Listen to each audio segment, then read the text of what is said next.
Hi guys, how you doing? You might have seen on the YouTube channel that I did do a video already, but I got rid of it because it didn't make sense to me, and it was a little bit crazy and it was too long. So I thought I would try this again because I'm not very good at this, but I wanted to put it out there so that you could, if you wanted to hear it, you could hear it. So that's what happened. So it's probably not there anymore. If you try to click it, it probably won't do it. So don't worry about it because it didn't make a whole lot of sense. I'm hoping this one does.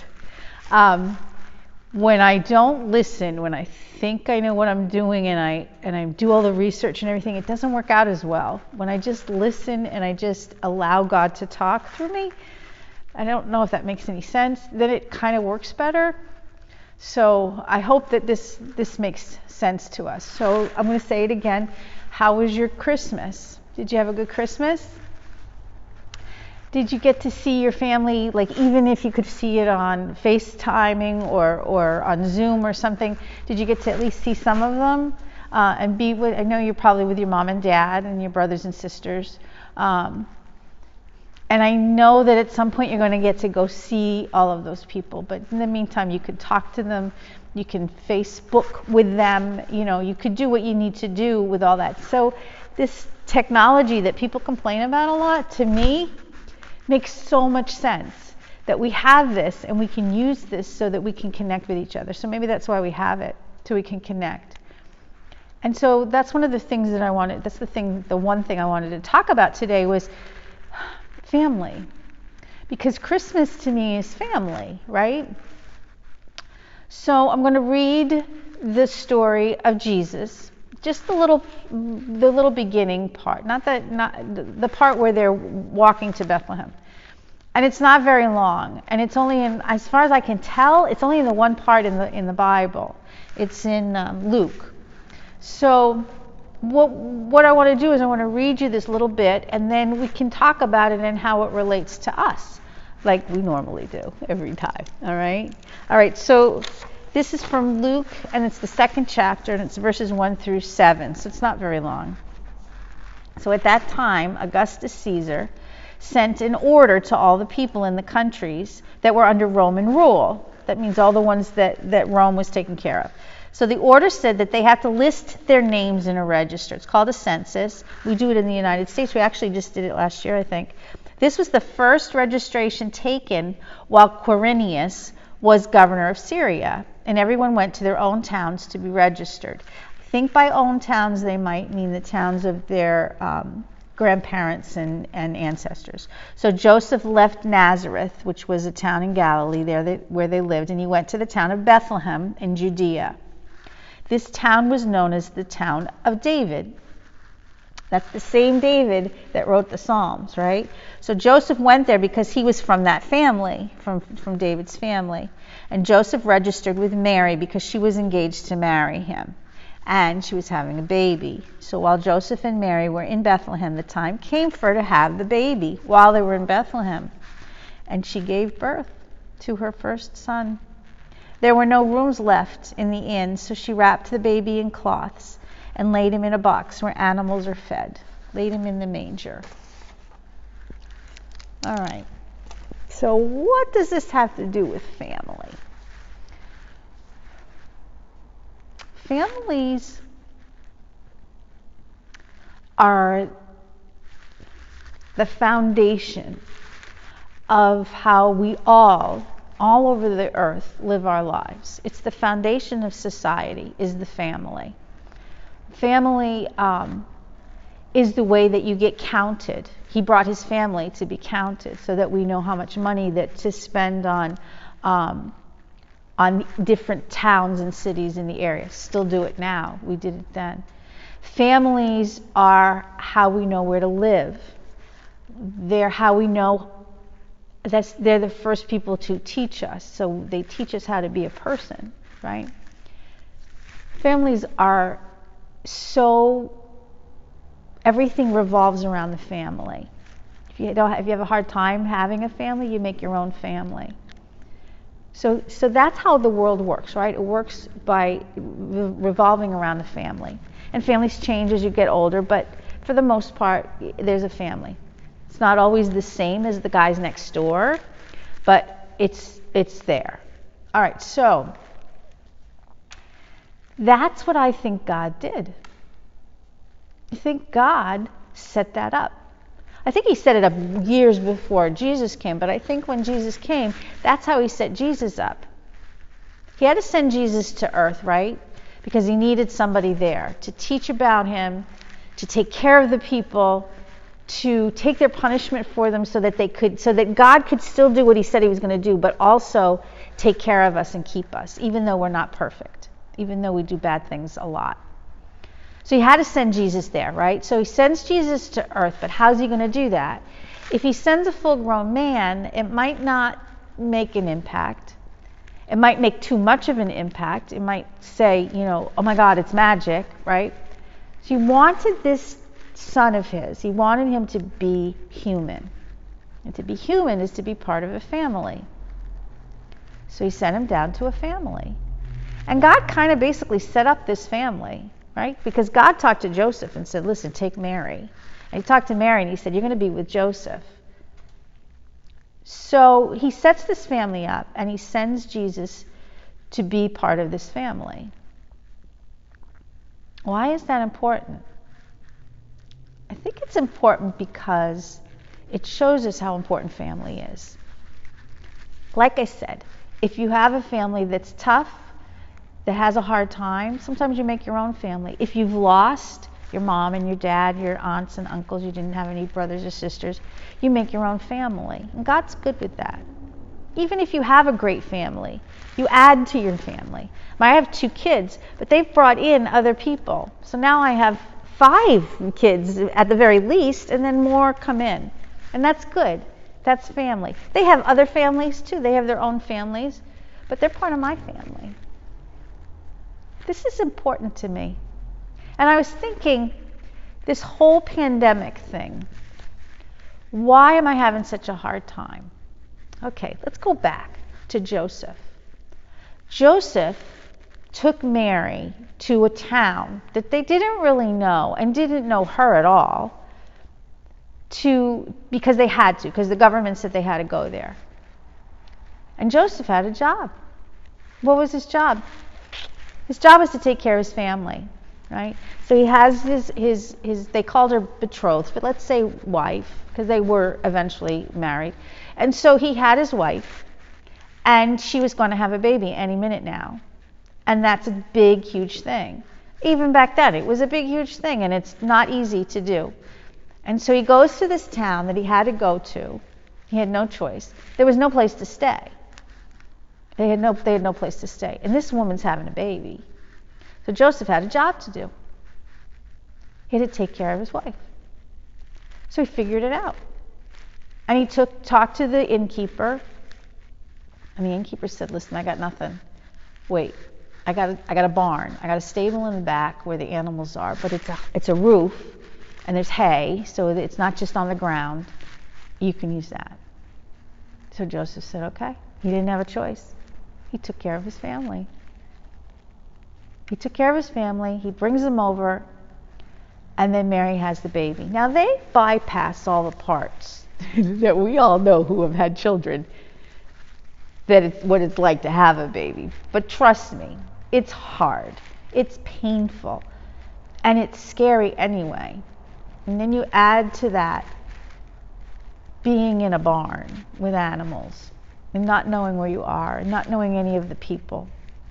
And basically you and your husband, who you don't actually know that well either. Because they haven't gotten married yet, so they're not really living in the same house. They just are there. And Mary did it. She was a young girl, 16, 17 years old. She was young. She did it. And I think she did it because it was family. Because Joseph was her family and God was her family. This is important now, during this pandemic. Whether your family is the people you live with, or the people who gave birth to you, or the people that you married, or the people that you brought into your life. That's what we need right now. We need family. We need to take care of each other. Joseph took care of Mary, and he took care of Jesus. And Mary took care of Joseph and Jesus. That's what you do. You take care of your family. So right now in this pandemic, we need to take care of each other. God set it up that way. We need to be kind to each other, not just to other people, but to each other. We need to understand that we don't always feel the same way about things, but that's okay. You're not going to have the same opinion about things as the person next to you. It's just not going to happen. God made it that way. And it's okay. You still love each other. You still take care of each other. That's what family does. Now, God said take care of the person who lives next door to you. God said take care of everybody else. But God also, by sending Jesus to Joseph and Mary and setting up this family and choosing people that he knew would be able to take care and do their job, by doing that, he set it up for us. Family is important. It's in the 10 Commandments. Honor your mother and father. That's important. We are the people who are going to help each other through this. When you have to do something for other people, your family is right behind you. And sometimes when you're frightened and when you don't know what's going on and you're confused, you lose that. You forget it. I don't want to forget it. I was wondering why I'm so in tune with how my family is feeling, how each individual person in my family is feeling, including the ones that have been brought to me later. Why am I feeling the pain that they're feeling, or the fear, or the joy? Why do I feel that? Because I'm supposed to feel it. Because that's what families do. They feel each other's pain, and they feel each other's anger. And sometimes when your brother gets angry or your dad gets angry, then you get angry, right? Empathy. Families have empathy. So let's do that. Tools. We talked about tools a couple weeks ago, right? We talk about them a lot. That's a tool, is your family, to help you through this. We don't know what's going to happen. We don't know if the vaccine is going to have side effects or some long-term effects, but we can help each other through. We don't have to tell each other what to do, but what we can do is be there. If somebody calls you that's in your family, or even a friend that's part of your extended family and needs to vent, you don't have to take in what they're saying, you don't have to feel the anger they're feeling, but you can listen and pray for them. God set this world up with the family as the foundation. That family grows and gets smaller, right? It's not just the people who live in your house. It's not just the people who birthed you. It's not just your aunts and uncles and grandparents. It's the people you bring into your life. That's what's important. That's what's going to help us through all of this. So this week, honor your mother and your father. That means know what they want from you and give it to them. Love them. Respect them. Understand that they have a little bit more time on this earth, so a little bit more experiences. So maybe they know something a little bit. Understand that even if you're mad at somebody, it's okay. It's okay. You still love them. They still love you. We're all different. Families are different too. But families take care of each other. And by doing that, by the families taking care of each other, by Joseph taking care of Mary and Jesus, he set it up so that Jesus was brought up in a family that taught him right from wrong. And then he went out and made this incredible impact on all of us. That's because Joseph knew what to do for a family. Mary knew what to do as part of a family. And they did what they were supposed to do. By doing that, it opened it up for Jesus to be able to do what he needed to do. So, for us to take care of our family, to love each other, to be there for each other, to listen to the venting, to feel the joy and feel the sadness, and then still come back and take care of them. That's what we need to do. That's what God wants us to do, and that's why Jesus came here. And that's why Jesus was set up with Mary and Joseph. He wasn't set here to be alone.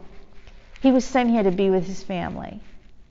And when we do that, when we as parents step up and do what we need to do, when we as children honor our parents, our mother and father, when we as parents bring in other people to our family and treat them because they are our family, that this is what God wants. We do this. And then we'll be okay. And we will get through. Whether the vaccine works or doesn't work, we will adjust to what we need to adjust to because we have the family. So this must be what I was trying to say yesterday and got convoluted. This is what I think is important. And this is why I think there's a lot of emotions. There's a lot of emotions inside me, but there's a lot of emotions inside, I think, all of us. Some of us feel it more, some of us let it out more, but we all have it. And feelings is not just joy, but it's fear and anger and sadness and joy and love. Emotions and love and all of that. That's what God wants from us. And when you have your family, however much your family is, then you have the ability to be able to be in contact with those feelings and express them if you need to, or kind of hold them to yourself if you need to. So this is what I want to say. I have a family. I have a mom and a dad. I have 2 brothers. I have 2 sisters-in-law. I have nieces. I have nephews. I have another sister-in-law and another brother-in-law. I have Kenny and Kevin and Kyle and Craig and Lisa and Emily. Those are my family.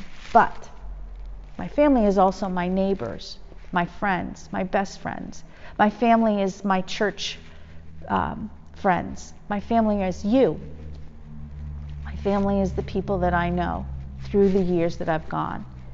And we all take care of each other. We all listen. We all support. We all hold up each other. So, thank you for being my family and helping me to get through this pandemic. And please give me the tool, give me the idea of what I can do to help you. And if I'm helping you, great. And if I'm not, I need to know how. I love you guys. You are my family. And I'm not going to give that up. And I'm still going to feel the feelings. And I'm still going to be happy sometimes and sad sometimes and scared and everything. But I have a family. And I love you all. Whether I see you in person or on FaceTime or on the phone or Zoom or just have you in my love, have you in my heart. You are my family. And we will take care of each other. And that is what's going to get us through this pandemic. I want you to remember that and call me if you need to. And call your family. I want you to have a good week. Next week is New Year's. And then we're going to start again. We'll start a new year. Okay? I love you. I miss you a lot. And we will be together soon. Take care. Love you.